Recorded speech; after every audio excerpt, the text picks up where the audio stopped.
Hello बच्चों, welcome to Saumya maths classroom. मैंने आपको कई सारे वीडियोस प्रोवाइड किए जिसमें मैंने आपके साथ में स्ट्रैटेजी डिस्कशन किया कि आपको किस तरह से अपना पेपर अटेम्प्ट करना है। और लास्ट में मैंने एक वीडियो डाला है एग्ज़ाम हॉल स्ट्रैटेजी, जिसमें आप ये समझ सकते हैं कि आपको कैसे एकदम उस समय जिस समय आप सचमुच में पेपर को फेस कर रहे हैं उस टाइम पे आपको कैसे रहना है। अब मुझे ऐसा लगता है कि लगभग आपकी पढ़ाई कंप्लीट हो चुकी है और उसके साथ में आपका रिवीजन भी कंप्लीट हो चुका है। अब आपको यही मान के चलना है, चाहे आपकी जितनी भी तैयारी हुई हो और चाहे अगर कोई चीज़ छूट भी गई हो तब भी। अब ज़रूरी है अपने कॉन्फिडेंस को बनाए रखना और उसे और ज़्यादा बूस्ट करना। तो मैं आपके लिए अब जो सेशंस लाऊंगी उनमें ज़्यादातर सेशंस वो होंगे जिनमें हम और आप मिलकर डिस्कस करेंगे कि किस तरह से कॉन्फिडेंस को बूस्ट करना है। तो एक बच्चे का मेरे पास मैसेज आया कि प्लीज़ मैम एक वीडियो इस चीज़ पे बनाइए कि अगर आपको न्यूमेरिकल्स सॉल्व करने हैं तो आप किस तरह से सॉल्व करें। तो देखिए, ये वीडियो बनाने का टाइम अब ख़त्म हो चुका है, तो मैं आपको इतना ही समझा सकती हूँ कि हर न्यूमेरिकल को सॉल्व करने के टाइम आप ये ध्यान दीजिए कि उसमें आपको जो यूनिट्स दी हुई हैं उन्हें चेंज करना है या नहीं करना है। तो जैसे कि कई बार आपको किसी न्यूमेरिकल में पहले से दे दिया होता है कि जैसे मान लीजिए कि आपने कार्य निकाला, तो बताएंगे कि मतलब अगर मान लीजिए न्यूमेरिकल में आपसे क्वेश्चन इस तरह से पूछा है कि होने वाले कार्य को जूल में ज्ञात कीजिए, तो आप पहले ही जो भी आपको चीज़ें दी हुई हैं उस न्यूमेरिकल में उन्हें इस तरह से कन्वर्ट कीजिए कि आपका लास्ट में आंसर जूल में आए। तो ये चीज़ आपको ध्यान रखनी है। उसके अलावा एक और चीज़ है कि हमेशा न्यूमेरिकल सॉल्व करने के बाद जो मात्रा आए उसके पीछे आपको उसकी इकाई लगाना ज़रूरी है। जैसे कि समय आया, मान लीजिए कोई ऐसा आपने न्यूमेरिकल सॉल्व किया जिसमें आखिरी में समय आपका उत्तर आया, तो समय में कितने सेकंड आए, कितने घंटे आए, वो आप पीछे सेकंड, घंटे, मिनट ये ज़रूर लिखिए। ठीक है। और विज्ञान में खासकर ये ध्यान दीजिए कि आप जानते हैं कि फिज़िक्स में और केमिस्ट्री में दोनों में आप जानते हैं कि आपकी एक पद्धति है, उसे आप यूज़ करते हैं। जैसे कि हम समय को उसमें सेकंड में ही हमेशा व्यक्त करते हैं और इसी तरह से जैसे कि दूरी को हम मीटर में व्यक्त करते हैं। तो MKS जो सिस्टम है उसके हिसाब से आप जैसे घंटे में भी अगर आपका आंसर आ रहा है तो उसे आप सेकंड में चेंज करके भी लिख सकते हैं। लेकिन अगर बहुत बड़ा समय आ रहा है जैसे कि 10 घंटे, 20 घंटे, तो उसको आपको सेकंड में बदलने की कोई ज़रूरत नहीं है। लेकिन हाँ, अगर आपका उत्तर थोड़ी छोटी संख्या आ रही है, 0.2 है, तो 0.2 घंटे ना लिख करके उसे आप सेकंड में चेंज कर लीजिए। तो इस तरह की छोटी छोटी चीज़ें हैं।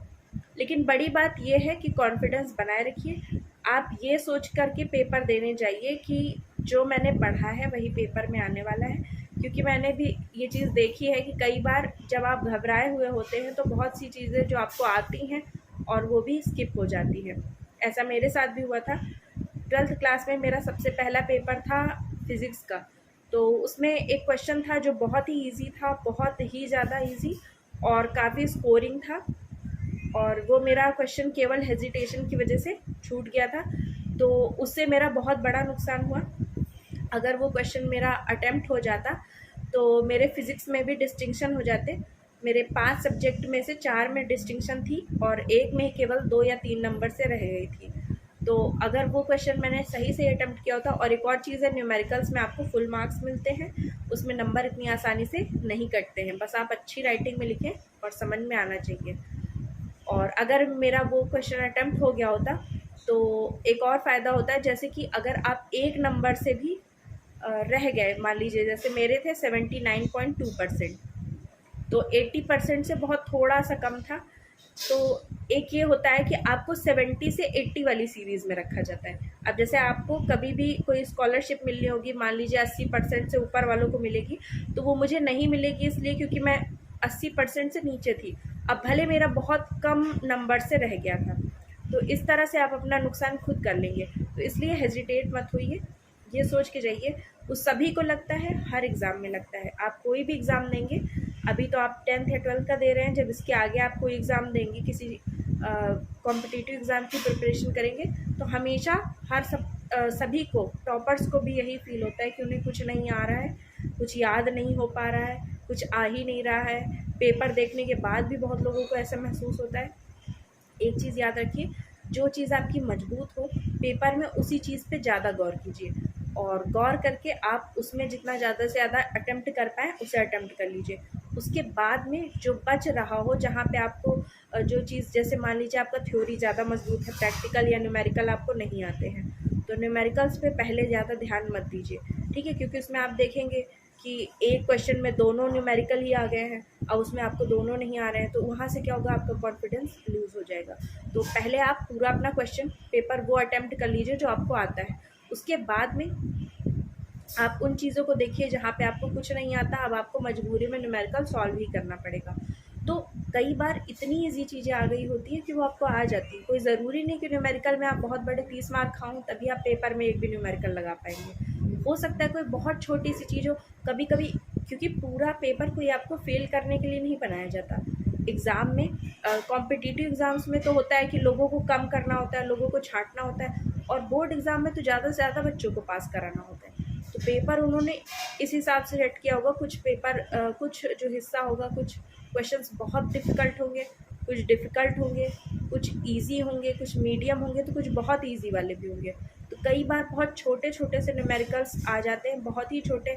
आपको सीधा उसमें कोई चीज़ रखनी है, 2-3 चीज़ें, और उनको गुणा भाग जोड़ घटा करके आपको आंसर निकाल लेना है, लास्ट में आपको इकाई लिख देनी है। तो यही मेरी स्ट्रैटेजी थी, और यही आपकी भी होनी चाहिए। बिल्कुल डरिए मत, अब कुछ बहुत ज़्यादा नया पढ़ने के चक्कर में मत पड़िए। कोई बहुत ही इंपॉर्टेंट चीज़ हो जिसको टीचर 1000 बार आपसे बोल चुके थे कि आपको तैयार करना है, पर आपने नहीं किया था, और आपको पता है, फिक्स है कि ये आता ज़रूर है, तो उसे देख लीजिए, कोशिश करिए कि वो आपको तैयार हो जाए, याद हो जाए। तो बाकी कुछ ज़्यादा नया मत पढ़िए, पुराना वाला रिवीजन करिए। और मुझे लगा कि ये क्लास मुझे आपके सामने आकर के बनानी चाहिए, तो मैंने इसी तरह से आपको वीडियो देने की कोशिश की है। और बाकी कमेंट सेक्शन में आप बता सकते हैं, अगर आपको और भी ज़रूरत हो वीडियोस की तो मैं ज़रूर आपको दूँगी। असल में मेरी तबीयत थोड़ी सी ख़राब है, मुझे जुकाम हो गया है, तो इस वजह से मेरा मन नहीं कर रहा था ज़्यादा वीडियो बनाने का। तो फिर भी मैं आपके लिए पूरी कोशिश करूँगी, और आपको कुछ और जानना हो तो ज़रूर कमेंट सेक्शन में बताइएगा। वीडियो को ज़्यादा से ज़्यादा लाइक कीजिएगा, शेयर कीजिएगा, और चैनल को सब्सक्राइब कीजिएगा। Thank you.